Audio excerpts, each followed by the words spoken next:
ಅಖಂಡ ಭಾರತ ವಾಹಿನಿಯ ಸಮಸ್ತ ವೀಕ್ಷಕರಿಗೆ ನಮಸ್ಕಾರ. ಮತ್ತೊಂದು ವಿಡಿಯೋಗೆ ಸ್ವಾಗತ. ಜುಲೈ 13, 2025 ಕೇರಳ ರಾಜಕೀಯ ಇತಿಹಾಸದಲ್ಲೇ ಸುವರ್ಣಾಕ್ಷರದಲ್ಲಿ ಬರೆದಿಡುವ ದಿನ. ಅಂದು 1994 ಜನವರಿ 25 ಆರ್ಎಸ್ಎಸ್ ಸಿದ್ಧಾಂತವನ್ನ ಒಪ್ಪಿಕೊಂಡು ಕೆಲಸ ಮಾಡುತ್ತಿದ್ದ ಶಿಕ್ಷಕನ ಕಾಲನ್ನ ಕಮ್ಯುನಿಸ್ಟರು ಕತ್ತರಿಸಿ ಹಾಕಿದ್ರು. 2 ಕಾಲು ಕಳೆದುಕೊಂಡ್ರೂ ಸಿದ್ಧಾಂತವನ್ನೇ ಬಿಡದ ಸದಾನಂದ ಮಾಸ್ಟರ್ ಮಾಡಿದ್ದು ಮಾತ್ರ ಹಿಂದುತ್ವದ ಕ್ರಾಂತಿ. ಬಿಜೆಪಿ ಸರ್ಕಾರ ಸದಾನಂದ ಮಾಸ್ಟರ್ ಅವರನ್ನ ರಾಜ್ಯಸಭೆಗೆ ಆಯ್ಕೆ ಮಾಡಿರುವ ಹಿಂದಿದೆ ರೋಚಕ ಕಹಾನಿ. ಬಿಜೆಪಿ ಕಾರ್ಯಕರ್ತರು ಇಷ್ಟೊಂದು ಸಂಭ್ರಮ ಪಡ್ತಾ ಇರೋದು ಯಾಕೆ? ಎಡಪಂಥೀಯರು ಸದಾನಂದ ಮಾಸ್ಟರ್ಗೆ ನೀಡಿದ್ದ ಚಿತ್ರಹಿಂಸೆ ಎಂಥದ್ದು ಗೊತ್ತಾ? ನೀವು ಮಿಸ್ ಮಾಡಲೇಬಾರದ ಸ್ಟೋರಿ ಇದು. ತಪ್ಪದೆ ಕೊನೆವರೆಗೂ ನೋಡಿ. ರಾಷ್ಟ್ರಪತಿ ದ್ರೌಪದಿ ಮುರ್ಮು ಅವರು, ಖ್ಯಾತ ವಕೀಲರಾದ ಉಲ್ವಲ್ ನಿಕಂ, ಮಾಜಿ ವಿದೇಶಾಂಗ ಸಚಿವ ಹರ್ಷವರ್ಧನ್ ಶ್ರಿಂಗ್ಲಾ, ಇತಿಹಾಸಗಾರ್ತಿ ಡಾಕ್ಟರ್ ಮೀನಾಕ್ಷಿ ಜೈನ್ ಹಾಗೂ ಕೇರಳದ ಹಿರಿಯ ಕಾರ್ಯಕರ್ತ ಮತ್ತು ಶಿಕ್ಷಣ ತಜ್ಞರಾಗಿರುವ ಸದಾನಂದ ಮಾಸ್ಟರ್ ಅವರನ್ನ ರಾಜ್ಯಸಭೆಗೆ ಆಯ್ಕೆ ಮಾಡಿದ್ದಾರೆ. ರಾಜ್ಯಸಭೆಗೆ ವರ್ಷಂಪ್ರತಿ ನೇಮಕ ಮಾಡೋದು ಮಾಮೂಲು. ಆದರೆ ಈ ಬಾರಿಯ ನಾಮನಿರ್ದೇಶನ ಇಡೀ ದೇಶದ ಗಮನ ಸೆಳೆದಿದೆ. ಅದರಲ್ಲೂ ಕೇರಳದ ಶಿಕ್ಷಕರಾಗಿರುವ ಸದಾನಂದ ಮಾಸ್ಟರ್ ನೇಮಕದ ಕುರಿತು ಯಾಕಿಷ್ಟು ಸಂಭ್ರಮಾಚರಣೆ? ಓರ್ವ ವ್ಯಕ್ತಿ ರಾಜ್ಯಸಭೆಗೆ ಆಯ್ಕೆಯಾದ್ರೆ ಇಡೀ ಹಿಂದೂ ಸಮಾಜ, ಬಿಜೆಪಿ ಕಾರ್ಯಕರ್ತರು ಸಂಭ್ರಮ ಪಡ್ತಾ ಇದ್ದಾರೆ ಅಂತಂದ್ರೆ ಅವ್ರು ಮಾಡಿರೋ ಸಾಧನೆಯಾದ್ರೂ ಏನು? ಸದಾನಂದ ಮಾಸ್ಟರ್ ಯಾರು ಅನ್ನೋ ಕುತೂಹಲ ಮೂಡದೆ ಇರದು. ಸದಾನಂದ ಮಾಸ್ಟರ್ ಈ ಹೆಸರು ಕೇಳಿದ್ರೆ ಸಾಕು, ಪ್ರತಿಯೊಬ್ಬ ಹಿಂದುವಿನ ಮೈ ಮೇಲಿನ ರೋಮಗಳು ಎದ್ದು ನಿಲ್ಲುತ್ತವೆ, ರಕ್ತ ಕುದಿಯುತ್ತೆ. ಅಂಥ ಶಕ್ತಿ, ತಾಕತ್ತು ಆ ಒಂದು ಹೆಸರಿನಲ್ಲಿದೆ. ಒಬ್ಬ ಸಾಮಾನ್ಯ ಶಿಕ್ಷಕರಾಗಿ ಹಿಂದುತ್ವವನ್ನೇ ಉಸಿರಾಗಿಸಿಕೊಂಡು ದೇವರನಾಡಿನಲ್ಲಿ ಆರ್ಎಸ್ಎಸ್ ಬಿಜೆಪಿಯನ್ನ ಕಟ್ಟಿದ್ದು ನಿಜಕ್ಕೂ ರೋಚಕ. ಎಡಪಂಥೀಯರ ಕಿರುಕುಳದಿಂದಾಗಿ ತನ್ನ 2 ಕಾಲುಗಳನ್ನ ಕಳೆದುಕೊಂಡರೂ ಎದೆಗುಂದದೆ ಸಂಘಟನೆಯನ್ನ ಮುನ್ನಡೆಸಿರುವ ವೀರ. ಹಿಂದುತ್ವಕ್ಕಾಗಿ, ತನ್ನ ಸಿದ್ಧಾಂತಕ್ಕಾಗಿ ಎಂದಿಗೂ ರಾಜಿಯನ್ನೇ ಮಾಡಿಕೊಳ್ಳದ ಸದಾನಂದ ಮಾಸ್ಟರ್ ಇಂದು ರಾಜ್ಯಸಭೆಯ ಸದಸ್ಯರು ಅನ್ನೋದು ಪ್ರತಿಯೊಬ್ಬ ಹಿಂದುವು ಸಂಭ್ರಮಿಸಬೇಕಾದ ಸಂಗತಿ. ಪ್ರಧಾನಿ ನರೇಂದ್ರ ಮೋದಿ ಅವರ ನೇತೃತ್ವದ ಎನ್ಡಿಎ ಸರ್ಕಾರ ಸದಾನಂದ ಮಾಸ್ಟರ್ ಅವರಿಗೆ ಸೂಕ್ತ ಸ್ಥಾನಮಾನ ಕೊಟ್ಟಿದೆ.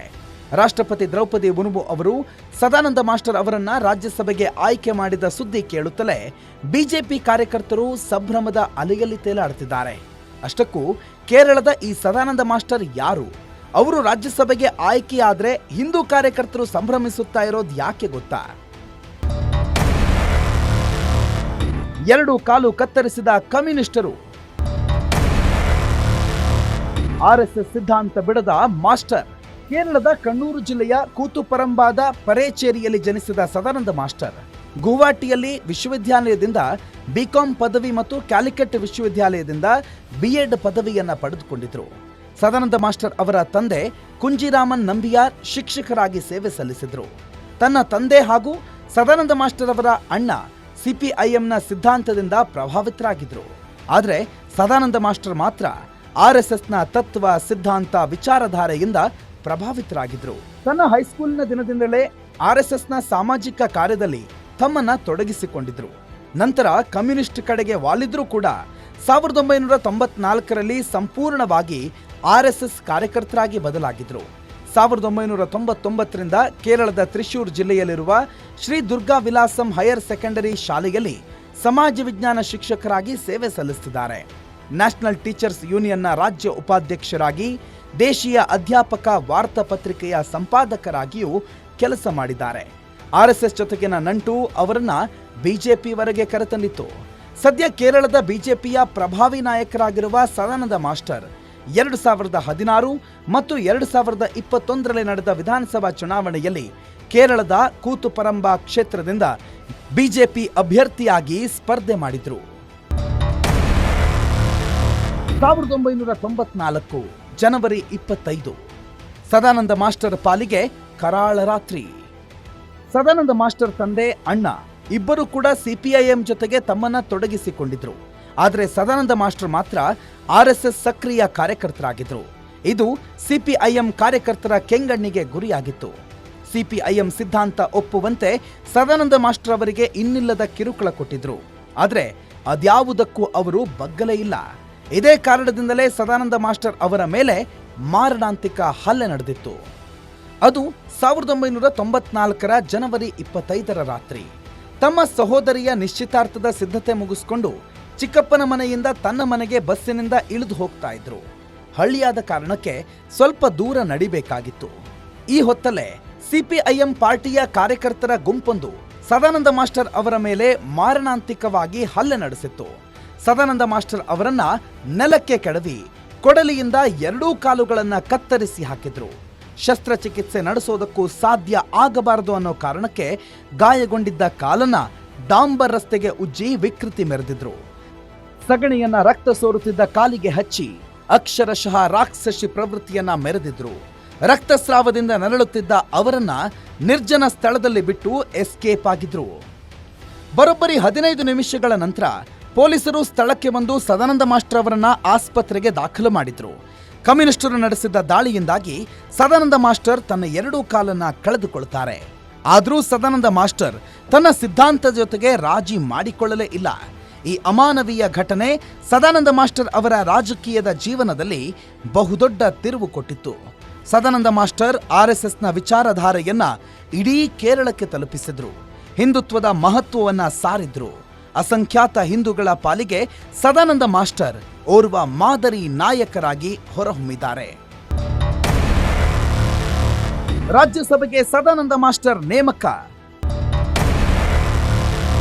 ಕೇರಳ ಬಿಜೆಪಿಗೆ ಆಗುವ ಲಾಭವೇನು? ಭಾರತದಲ್ಲಿ ಅಧಿಕಾರ ನಡೆಸುತ್ತಿರೋ ಪ್ರಧಾನಿ ನರೇಂದ್ರ ಮೋದಿ ಅವರ ಸರ್ಕಾರ ಸದಾನಂದ ಮಾಸ್ಟರ್ ಅವರನ್ನ ರಾಜ್ಯಸಭೆಗೆ ನೇಮಕ ಮಾಡಿರೋದು ಹಿಂದುತ್ವದ ಹೋರಾಟಗಾರನಿಗೆ ಸಂದ ಗೌರವ ಮಾತ್ರವಲ್ಲ, ಅಮಾಯಕ ಶಿಕ್ಷಕರಾಗಿದ್ದ ಸದಾನಂದ ಮಾಸ್ಟರ್ ಅವರ ಮೇಲೆ ನಡೆಸಿದ್ದ ಅಮಾನವೀಯ ಘಟನೆಯ ಪ್ರತೀಕಾರ. ಸದಾನಂದ ಮಾಸ್ಟರ್ ಅವರು ರಾಜ್ಯಸಭೆಗೆ ನೇಮಕ ಆಗಿರೋದು ಇದೀಗ ಕೇರಳದ ಎಡಪಂಥೀಯ ನಾಯಕರ ಜಂಗಾಬಲವನ್ನೇ ಕುಸಿಯುವಂತೆ ಮಾಡಿದೆ. ಅಂದು ಕಾಲು ಕತ್ತರಿಸಿದವರ ಮುಖದಲ್ಲಿ ಭಯದ ವಾತಾವರಣವನ್ನ ಸೃಷ್ಟಿ ಮಾಡಿದೆ. ಬಿಜೆಪಿ ಸದಾನಂದ ಮಾಸ್ಟರ್ ಅವರನ್ನ ಜೀವಂತ ಹುತಾತ್ಮ ಅಂತ ಪರಿಗಣಿಸಿದೆ. ಇಂಥ ನಾಯಕ ಇದೀಗ ರಾಜ್ಯಸಭೆಗೆ ನಾಮನಿರ್ದೇಶನಗೊಂಡಿರೋದು ಅವರ ತ್ಯಾಗಕ್ಕೆ ಸಿಕ್ಕ ಗೌರವ ಮಾತ್ರವಲ್ಲ, ಬಿಜೆಪಿ ಕಾರ್ಯಕರ್ತರಿಗೆ ನೈತಿಕ ಸ್ಥೈರ್ಯವನ್ನ ತುಂಬಿದೆ. ಎಡಪಂಥೀಯರ ರಾಜಕೀಯ ಹಿಂಸಾಚಾರವನ್ನ ಎದುರಿಸುತ್ತಿರುವ ಬಿಜೆಪಿ ನಾಯಕರಿಗೆ ಈ ಮೂಲಕ ಒಂದೊಳ್ಳೆ ವೇದಿಕೆ ಕಲ್ಪಿಸಿದೆ. ಪ್ರಧಾನಿ ನರೇಂದ್ರ ಮೋದಿ ಅವರು ಸದಾನಂದ ಮಾಸ್ಟರ್ ಅವರ ಗುಣಗಾನ ಮಾಡಿದ್ದಾರೆ.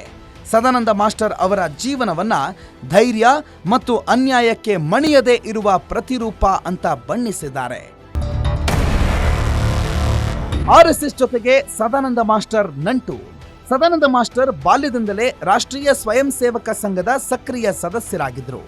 ಪದವಿ ಶಿಕ್ಷಣದ ನಂತರದಲ್ಲಿ ಅವರು ಆರ್ಎಸ್ಎಸ್ನ ಸಾಮಾಜಿಕ ಕಾರ್ಯಗಳಲ್ಲಿ ತಮ್ಮನ್ನ ಹೆಚ್ಚಾಗಿ ತೊಡಗಿಸಿಕೊಂಡಿದ್ರು. ಆರ್ಎಸ್ಎಸ್ ವಿಚಾರಧಾರೆಗಳನ್ನ ಕೇರಳದಾದ್ಯಂತ ಪಸರಿಸುವತ್ತ ಮಹತ್ವದ ಕಾರ್ಯ ಮಾಡಿದ್ದಾರೆ. ಅವರು ರಾಷ್ಟ್ರೀಯ ಶಿಕ್ಷಕರ ಒಕ್ಕೂಟದ ಅಧ್ಯಕ್ಷರಾಗಿ ಅಷ್ಟೇ ಅಲ್ಲ, ಆರ್ಎಸ್ಎಸ್ ಚಿಂತಕರ ಚಾವಡಿಯಾದ ಭಾರತೀಯ ವಿಚಾರ ಕೇಂದ್ರದ ಸಕ್ರಿಯ ಸದಸ್ಯರೂ ಆಗಿದ್ದಾರೆ. 1994ರಲ್ಲಿ ತಮ್ಮ ಮೇಲಿನ ಕಮ್ಯುನಿಸ್ಟರು ದಾಳಿ ನಡೆಸುವ ವೇಳೆಯಲ್ಲಿ ರಾಷ್ಟ್ರೀಯ ಸ್ವಯಂ ಸೇವಕ ಸಂಘದ ಬೌದ್ಧಿಕ ಪ್ರಮುಖಾಗಿ ಸೇವೆ ಸಲ್ಲಿಸುತ್ತಿದ್ದರು. ಕಾಲು ಕಳೆದುಕೊಂಡ ನಂತರದಲ್ಲಿಯೂ ಮಾಸ್ಟರ್ ರಾಷ್ಟ್ರೀಯ ಸ್ವಯಂ ಸೇವಕ ಸಂಘಕ್ಕೆ ಇನ್ನಷ್ಟು ಹತ್ತಿರವಾಗಿಯೇ ಕೆಲಸ ಮಾಡಿದ್ದಾರೆ. ತಾವು ಹುಟ್ಟಿದ ಹಳ್ಳಿಯಲ್ಲಿಯೇ ಆರ್ಎಸ್ಎಸ್ ಶಾಖೆಯನ್ನ ಆರಂಭಿಸಿದ ಖ್ಯಾತಿ ಸದಾನಂದ ಮಾಸ್ಟರ್ ಅವರಿಗೆ ಸಲ್ಲುತ್ತೆ.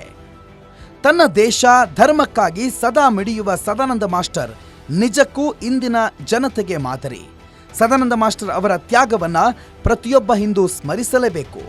ಭಾರತ ಹಿಂದೂ ಸರ್ಕಾರ ಹಿರಿಯ ಹಿಂದೂ ನಾಯಕನಿಗೆ ರಾಜ್ಯಸಭೆಗೆ ನಾಮನಿರ್ದೇಶನ ಮೂಲಕ ಗೌರವ ಸಲ್ಲಿಸಿದೆ. ಇಂಥ ನಾಯಕನ ಸಾಧನೆಯನ್ನ ಕೊಂಡಾಡುವ ಮೂಲಕ ನಾವು ಕೂಡ ಗೌರವ ಸಲ್ಲಿಸಲೇಬೇಕಲ್ವಾ? ಪ್ರತಿಯೊಂದು ಮನೆಯಲ್ಲೂ ಸದಾನಂದ ಮಾಸ್ಟರ್ ಅಂಥ ನಾಯಕ ಹುಟ್ಟಿ ಬರಬೇಕಾಗಿದೆ. ಮತ್ತೊಂದು ಸ್ಟೋರಿ ಜೊತೆಗೆ ಮತ್ತೆ ನಿಮ್ಮ ಮುಂದೆ ಬರ್ತೀವಿ. ಅಲ್ಲಿವರೆಗೂ ನೋಡ್ತಾ ಇರಿ ಅಖಂಡ ಭಾರತ, ಸನಾತನ ಯುಗ ಆರಂಭ.